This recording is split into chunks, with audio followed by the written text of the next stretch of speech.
Telugu cinema ఇండస్ట్రీలో ఇప్పటివరకు ఎవ్వరికీ సాధ్యం కాని రీతిలో గొప్ప విజయాలు సాధిస్తూ ముందుకు దూసుకువెళ్లిన హీరోలు చాలా మంది. కానీ మెగాస్టార్ కి ఆ రేంజ్ మరే హీరోకి లేదని చెప్పడంలో ఎంత మాత్రం అతిశయోక్తి లేదు. కారణం, ఆయన నుంచి వచ్చే ప్రతి సినిమా యావత్ ఇండియన్ సినిమా ఇండస్ట్రీలో ఉన్న ప్రేక్షకులందరినీ మెప్పిస్తుంది. ఎలాంటి సపోర్ట్ లేకుండా ఇండస్ట్రీకి వచ్చి ఎన్నో ఒడిదుడుకులను ఎదుర్కొన్న తర్వాత తాను స్టార్ హీరోగా మారారు.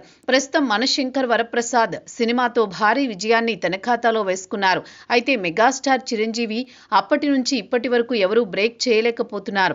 ఆయనను బీట్ చేసే హీరో మరెవరూ లేరు అంటూ గత కొన్ని సంవత్సరాలుగా కొన్ని కథనాలైతే వెలువడుతున్నాయి.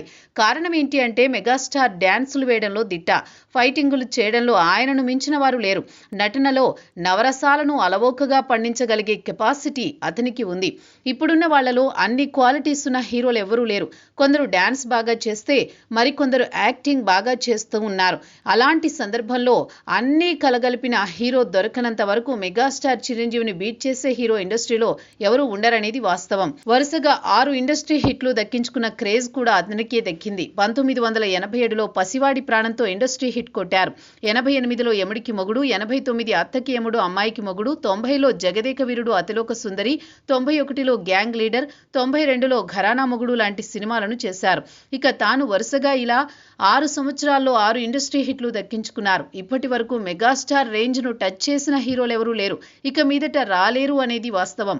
ఇక అలాంటి చిరంజీవి ఇప్పటికీ మెగాస్టార్ గా ఎందుకు కొనసాగుతున్నారు అనేది చెప్పడానికి ఇదొక ఉదాహరణగా మనం చెప్పుకోవచ్చు.